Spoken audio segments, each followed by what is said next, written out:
प्रेरणा और ज्ञान की धारा सब्सक्राइब करें अमृत प्रवाह। जय श्री कृष्ण।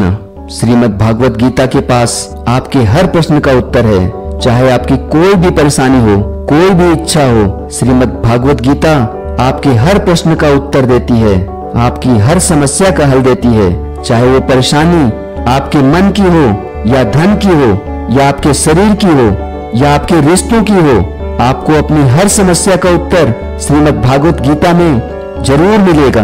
आज हम उसी श्रीमद् भागवत गीता के ऐसे अनमोल उपदेश आपको बताएंगे जो आपकी पूरी जिंदगी बदल देंगे।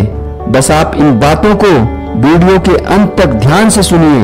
जो भी व्यक्ति इस वीडियो को अंत तक सुनेगा, उसे अपनी जिंदगी, उसे अपनी हर परेशानी का हल अवश्य मिलेगा। उसे अपनी जिंदगी में जो कुछ भी चाहिए वो उसे जरूर मिलेगा। श्रीमद् भागवत गीता का सबसे पहला उपदेश यह है, शांति में ही समाधान है। जब अर्जुन युद्ध भूमि में खड़ा होकर अपने जीवन के सबसे कठिन निर्णय से जूझ रहा था, तो वह कांप रहा था, उसका मन डगमगा रहा था और उस क्षण श्री कृष्ण ने उसे कोई आदेश नहीं दिया। उन्होंने सिर्फ कहा, शांत हो जाओ अर्जुन, जो हो रहा है वो तुम्हारे अच्छे के लिए हो रहा है। और यहीं से शुरू होती है वह अमर वाणी जो हर युग में हर मनुष्य के जीवन को दिशा देती है।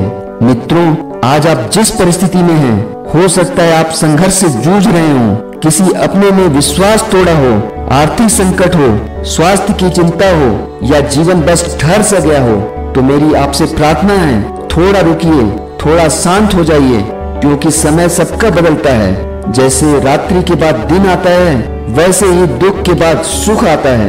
और ये सिर्फ एक कहावत नहीं है, ये जीवन का सत्य है। जो समय को दोष देता है वो अवसर खो देता है, जो समय को समझता है वो जीवन बदल देता है। दुनिया आपको तब समझेगी जब आप खुद समझने लगेंगे।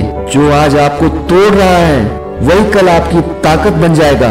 अगर जीवन में कुछ खो गया है तो यकीन मानिए कुछ बड़ा मिलने वाला है। भगवान देर से करते हैं लेकिन अंधेर नहीं करते। आज आप बेचैन हैं क्योंकि आप देख नहीं पा रहे हैं कि कल क्या होगा, लेकिन श्री कृष्ण कहते हैं तुम्हारा काम कर्म करना है, फल देना मेरा काम है। कर्मण्येवाधिकारस्ते मा फलेषु कदाचन, अर्थात कर्म करते रहो, फल की चिंता मत करो। जब आप यह स्वीकार कर लेते हैं कि हर चीज मेरे नियंत्रण में नहीं है, तो जीवन सहज हो जाता है। और जब जीवन सहज होता है तभी ब्रह्म चेतना आपकी ओर खींचती है। शांति से बैठना, मौन में रहना, ये कोई कमजोरी नहीं, ये भीतर का संवाद है। श्रीमद् भागवत गीता कहती है, स्वधर्मे निधनम श्रेयः पर धर्मो भयावह। अर्थ, अपने धर्म में मरना भी श्रेष्ठ है, पराये धर्म में विजय भी भयावह है। जब आप अपने सत्य, अपने कर्तव्य, अपने रास्ते पर चलते हैं तो चाहे संघर्ष कितना भी हो, अंततः जीत आपकी ही होती है। एक प्रेरक गीता कथा। एक युवक था जिसका जीवन बर्बाद हो चुका था। नौकरी छूट गई थी, पत्नी उसे छोड़ गई थी और वह पूरी तरह से टूट चुका था। एक दिन वह गीता पढ़ने बैठा। उसने श्री कृष्ण के यह शब्द पढ़े, अहम त्वाम सर्व पापेभ्यो मोक्षयिष्यामि मा शुचः। उस दिन के बाद मैं तुझे सारे पापों से मुक्त कर दूंगा, शोक मत कर। उस दिन के बाद उसने कोई शिकायत नहीं की। वह सुबह उठकर मेहनत करने लगा, छोटी नौकरी की, फिर व्यापार शुरू किया। 5 साल बाद वह युवक 100 लोगों को रोजगार देने वाला उद्यमी बन गया। श्री कृष्ण की वाणी ने उसका जीवन बदल दिया। क्यों? क्योंकि उसने डर को त्याग कर अपने धर्म को अपनाया। जो डर को जीतता है वही भाग्य को बदलता है। कर्तव्य से भागने वाला हर बार परिस्थिति से हारता है। अगर सब कुछ खत्म होता दिखे तो समझिए अब शुरुआत का समय है। अपने आप पर विश्वास रखिए, यह श्री कृष्ण का पहला आशीर्वाद है। परिस्थिति नहीं बदलती जब तक दृष्टि नहीं बदलती। जो अपने कर्म से जुड़ा है उसे समय भी नहीं हरा सकता। मन में जो शांति है वही सबसे बड़ा धन है। जो चुपचाप चलता है वही इतिहास रचता है। अगर आप डरे नहीं तो कोई आपको रोक नहीं सकता। प्रिय श्रोता, आप जहां खड़े हैं वहीं से एक नई शुरुआत की जा सकती है। अर्जुन अर्जुन को श्री कृष्ण ने यही सिखाया, जो समय लगता है अच्छा नहीं है, उसी में आपका सबसे बड़ा परिवर्तन छिपा होता है। बस शांत रहिए और सुनते रहिए। जब अर्जुन युद्ध भूमि में खड़ा था, उसका सबसे बड़ा शत्रु कोई बाहर नहीं था, वो था उसका खुद का चंचल मन उसे डरा रहा था, भ्रमित कर रहा था और बार बार उसे अपनी क्षमता पर संदेह दिला रहा था। श्री कृष्ण ने सबसे पहले उसके मन को ही शांत किया। उन्होंने कहा, हे पार्थ, तू इस शरीर से भ्रमित न हो। आत्मा अजर है, अमर है, अविनाशी है। मन को यह जानना चाहिए कि जो क्षणिक है उस पर रोना मूर्खता है। जो चला गया उसके पीछे पछताना अपने वर्तमान को खो देना है, और जो अभी सामने है उसे शांति से देखना ही बुद्धिमता है। जब हम परेशान होते हैं तो अक्सर मन बार बार पुराने दुखों की गिनती करने लगता है। उसने ऐसा कहा था, मेरे साथ ऐसा क्यों हुआ, अगर मैंने ऐसा न किया होता तो। यह सब बातें हमारे मन को और अधिक भारी कर देती हैं। लेकिन श्री कृष्ण क्या कहते हैं? वे कहते हैं, तुम जिस क्षण में हो उसमें पूरी तरह उपस्थित हो जाओ। भूतकाल तुम्हारा था पर अब नहीं है, भविष्य तुम्हारा होगा पर अभी नहीं है। जो है वो ये वर्तमान है और यहीं से परिवर्तन होगा। मन को स्थिर करना कोई साधारण कार्य नहीं है, पर श्री कृष्ण का उपाय है भक्ति, ध्यान और विवेक। उन्होंने कहा, जो मन को जीत लेता है वह समस्त संसार को जीत लेता है। आपका मन जैसे जैसे शांत होता है वैसे वैसे आपके भीतर आत्मबल उत्पन्न होता है, और वही आत्मबल आपको एक बार फिर उठने की शक्ति देता है। हमारा शरीर थक सकता है लेकिन आत्मा थकती नहीं। हमारे प्रयास असफल हो सकते हैं लेकिन विश्वास कभी असफल नहीं होता। पर एक शर्त है, आप अपने विचारों को ईश्वर से जोड़िए। हर सुबह उठकर सबसे पहले आंख बंद करके यह कहिए, जो हो रहा है वह मेरे भले के लिए है और जो होगा वह उससे भी अच्छा होगा। यह कोई मन बहलाने वाला वाक्य नहीं, यह एक जीवन मंत्र है। जब आप भीतर से यह मान लेते हैं कि कुछ भी स्थायी नहीं है, ना दुख, ना खुशी, ना हालात, तब आप एक गहरे संतुलन में आ जाते हैं। श्री कृष्ण यही कहते हैं, समत्वम योग उच्चयते। जो समभाव में रहता है वही सच्चा योगी है। इस समभाव की अवस्था में ही चमत्कार होता है। यहीं पर जीवन बदलता है। यहीं पर भीतर से ऐसा एहसास आता है जो जीवन के तूफानों के आगे भी झुकता नहीं। तो मित्रों, अगली बार जब जीवन कठिन लगे, जब सब कुछ व्यर्थ और भारी लगे, तो खुद से मत भागिए, अपने भीतर बैठ जाइए। श्री कृष्ण से कहिए, हे मधुसूदन, मैं थका नहीं हूं, बस थोड़ी देर तुम्हारी चरणों में रुक गया हूं, फिर चलूंगा पूरे विश्वास के साथ।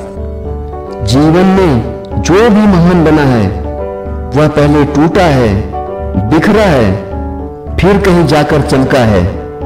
श्री कृष्ण स्वयं जब धरती पर अवतरित हुए तो क्या उनका जीवन कोई आसान था? जन्म होते ही जेल की अंधेरी कोठरी, शैशव काल में हत्या के प्रयास, गोपियों से बिछड़ना, मथुरा से निष्कासन और अंत में महाभारत का महासंग्राम। पर क्या उन्होंने कभी कहा, मेरे साथ ही ऐसा क्यों? नहीं, उन्होंने हर संघर्ष को स्वीकार किया, हर कठिनाई में मुस्कुराए और हर परिस्थिति को अवसर बनाया। श्री कृष्ण हमें सिखाते हैं कि जीवन कोई रथ यात्रा नहीं बल्कि एक रणभूमि है, जहां हर दिन हम परीक्षा में होते हैं। और जब हम उस परीक्षा से डरते नहीं बल्कि उसे आत्मविश्वास से स्वीकार करते हैं, तब जीवन हमें नया आकार देना शुरू करता है। मित्रों, तपस्या केवल पहाड़ों पर बैठने से नहीं होती। तपस्या तब होती है जब आप अपमान सहते हैं लेकिन टूटते नहीं, जब आप करीबी में भी स्वाभिमान से जीते हैं, जब आप हार के बाद भी फिर से खड़े होते हैं, यही है असली तप, यही है आत्मबल, यही है श्री कृष्ण का मार्ग।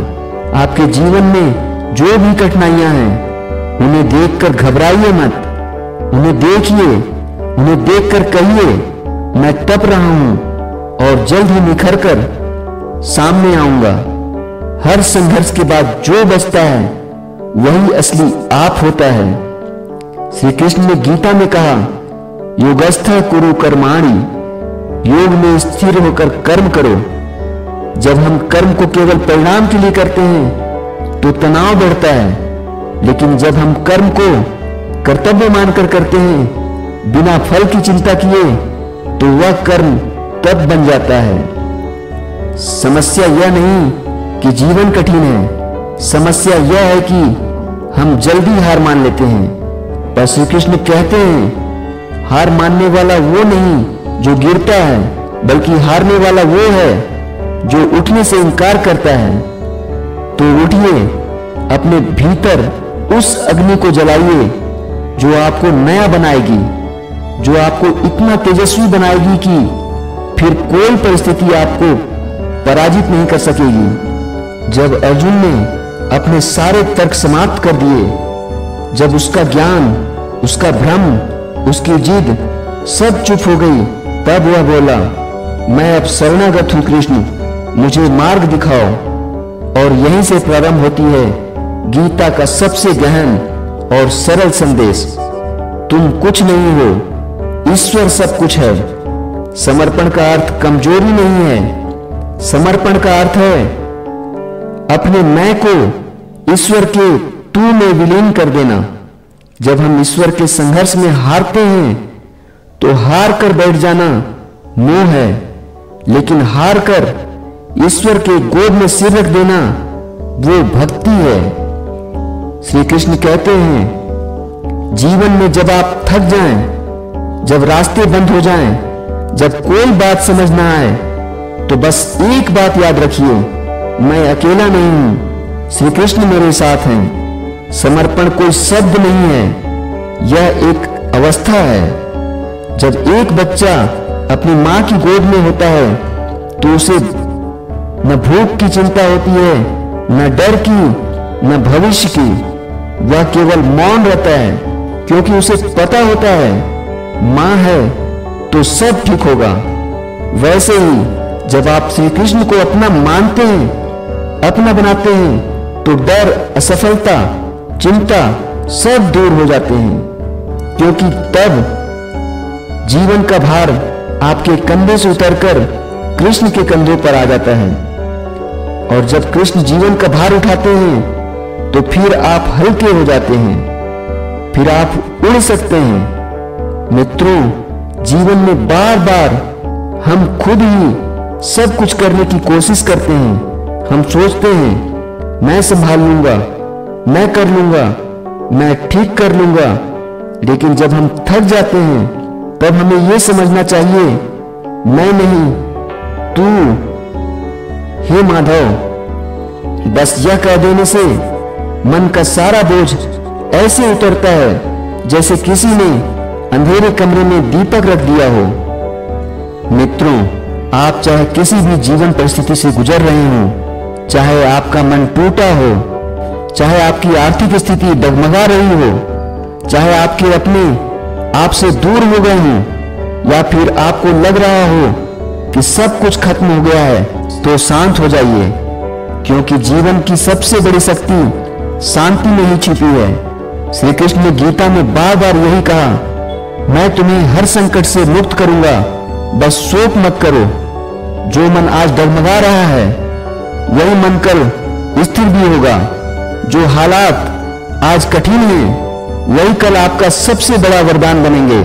जो व्यक्ति आज आपको छोड़ गए हैं, कल आप अपनी आत्मबल से ऐसे लोगों का साथ पाएंगे जो आपकी आत्मा को समझें।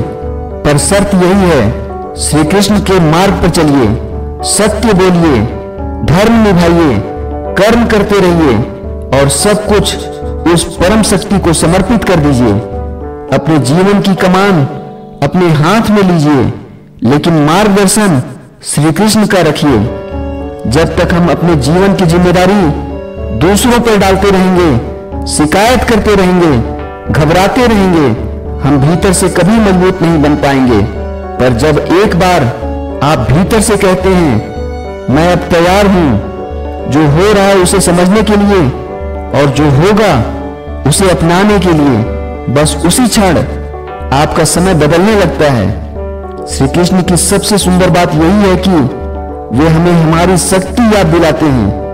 वे कोई जादू नहीं करते, वे हमारा ही आत्मबल दिखा देते हैं। तो हे श्रोता, अब समय है रोने का नहीं, रुकने का नहीं, बल्कि उठने का। अब अपने भीतर के कृष्ण को जगाइए, वह शांत, स्थिर, ज्ञानमय स्वर जो आपके ही अंतर में है। और अंत में बस यही कहिए अपने मन से, हे माधव तू साथ है तो मैं अकेला नहीं हूं। मैं फिर से चलूंगा मुस्कुराकर, हर परिस्थिति को स्वीकार कर। प्रिय मित्रों, यदि आपने इस वाणी को अंत तक शांति से सुना है तो आप श्री कृष्ण की उस कृपा को स्वयं अनुभव कर रहे होंगे, जो केवल उन्हीं पर बरसती है जो धैर्य रखते हैं, विश्वास रखते हैं और बदलाव के लिए अपने भीतर झांकने का साहस करते हैं। यह वाणी एक संदेश नहीं बल्कि एक जागरण है, आपके भीतर के आत्मबल को, आपकी खोई हुई मुस्कान को और उस आप को जगाने का जो जीवन के संघर्षों में कहीं चुप हो गया था। अगर इस वाणी ने आपके अंतर्मन को छुआ है तो इसे सिर्फ अपने तक न रखें, इसे उन तक भी पहुंचाएं जिन्हें इनकी सबसे ज्यादा जरूरत है। शेयर करें ताकि एक और मन टूटने से बच सके, एक और जीवन दिशा पा सके। और हाँ, अगर आप चाहते हैं कि ऐसी ही प्रेरणादायक, धर्मयुक्त और जीवन को छू लेने वाली अमृत वाणी आप तक नियमित पहुंचते रहे तो हमारे चैनल अमृत प्रवाह को सब्सक्राइब जरूर करें। जय श्री कृष्ण।